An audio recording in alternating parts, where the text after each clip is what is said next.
आज ही डाउनलोड करें और अपने पसंदीदा शोज का आनंद लें। हम बस इतना चाहते हैं कि तुम दोनों अपनी पर्सनल लाइफ में आगे बढ़ो और तुम दोनों खुश रहो। निम्मी, बेटा यही चाहती थी ना तू, राजीव के साथ एक हैप्पी फैमिली। यहाँ इस घर में लोगों के बीच होते हुए राजीव ने निम्मी का ये हाल कर दिया है, तो अकेले में वो क्या करेगा? अगर निम्मी यहाँ से चली गई तो मैं उसकी मदद नहीं कर पाऊंगी। मैं तुम्हें अपनी बेटी की शादीशुदा जिंदगी बर्बाद नहीं करने दूंगी। राजीव। हम वैसे तो यहाँ कोई मेरे भरोसे के लायक है नहीं, लेकिन तुम हो और मुझे यकीन है कि तुम इस रिश्ते को शिद्दत से निभाओगे, हमारे प्यार का सम्मान रखोगे। आखिर तुम भी तो हमारे बेटे जैसे ही हो ना। हमें बोलने की जरूरत ही नहीं है। देखिए, आप जानते हो मेरे लिए निम्मी से बढ़ के और कुछ भी नहीं। उसकी खुशी है मेरी खुशी है।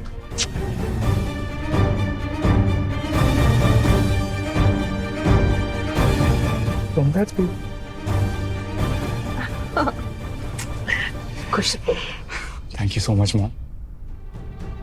बबीता मैम ने जानबूझ के निम्मी को यहाँ से भेजने की प्लानिंग की है, ताकि मैं किसी से कुछ कह ना सकूं। पापा प्लीज मुझे राजीव के खिलाफ सबूत इकट्ठा करने दो, बस एक सबूत।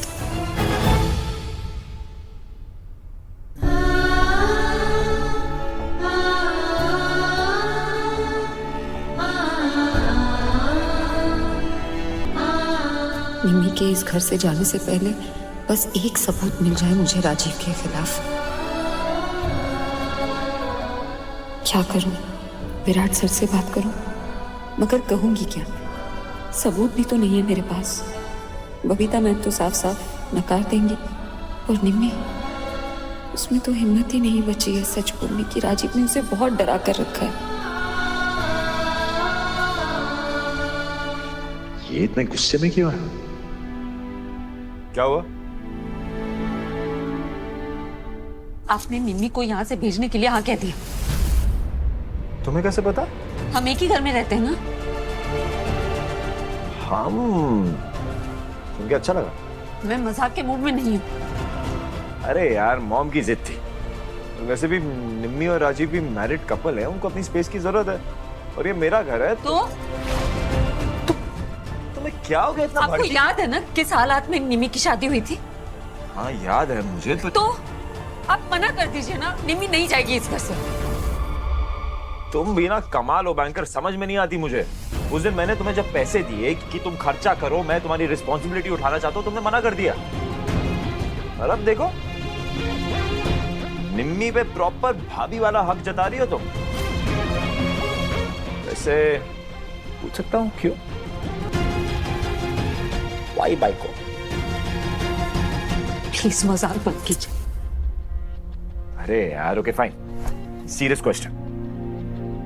तुमने तीज के लिए कुछ लिया? क्या? नहीं, क्या क्या?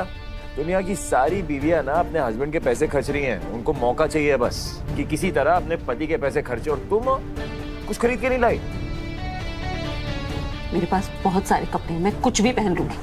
तो ये आपके सीरियस क्वेश्चन का जवाब ना है।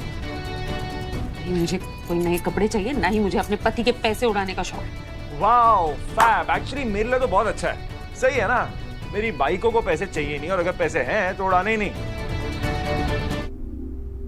ये दिखाऊं विराट सर को? अब तक तो कोई सबूत भी नहीं मिला, पर इससे क्या साबित कर पाऊंगी मैं? बबीता मैम कोई ना कोई कहानी बनाकर मुझे गलत साबित कर देंगे। ऊपर से कैमरे के बारे में सबको पता चल जाएगा तो राजीव अलर्ट हो जाएगा। नहीं, इस वक्त मुझे चुप रहना होगा।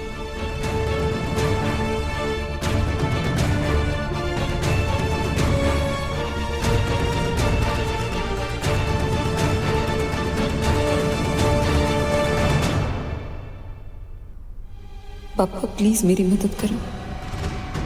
निम्मी के इस घर से जाने से पहले कुछ ऐसा कर दो जिससे राजीव का घिनौना चेहरा सबके सामने आ जाए।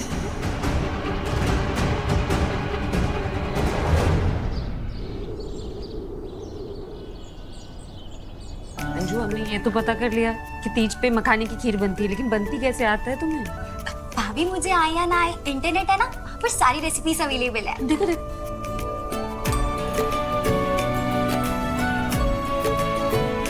चलिए पहले मखाने लीजिए, उन्हें धीमी आंच पर रोस्ट कीजिए।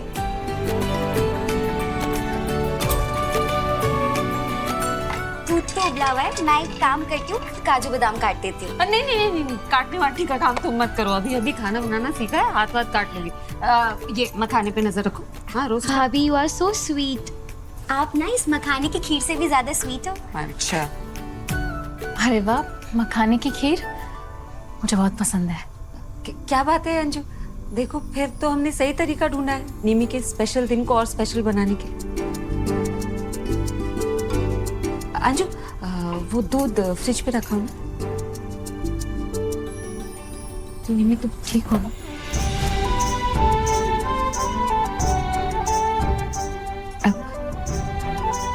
देखो निम्मी दी, आज मैं खीर बना रही हूँ। पता नहीं बुआ क्यों नहीं चाहती कि मैं कुकिंग सीखूं। क्योंकि वो तुम्हारे लिए प्रोटेक्टिव है ना, इसीलिए वो नहीं चाहती कि तुम्हें कोई भी नुकसान पहुंचे।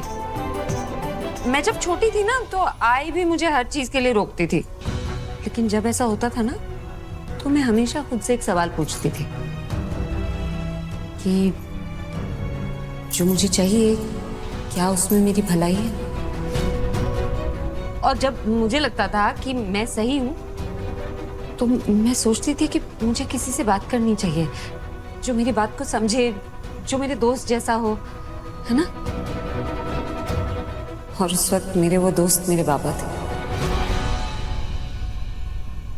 मुझे पता था कि वो किसी भी तरह मेरी आई को मना लेंगे।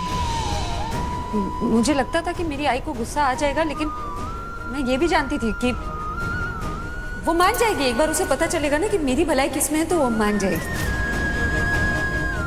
शायद मुझे भी डैड से बात करनी चाहिए, पर मॉम बहुत गुस्सा होंगी।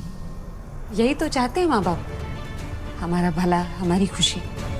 मुझे भी जब लाइफ में कभी सीरियस वाली हेल्प चाहिए होगी ना, तो मैं अपने डैड के पास नहीं जाऊंगी, दिलदार फूफा जी के पास ही जाऊंगी। वो ना सब चीज बहुत अच्छे से संभाल लेंगे, और मुझे पता है मेरी मम्मा को तो वो एक बारी में मना लेंगे। हाँ बिल्कुल, मुझे भी ऐसा लगता है कि दिलदार सर के पास ना हर चीज का सलूशन है। बस एक बार उन्हें बोलने की देर है, वो सब हैंडल कर लेंगे।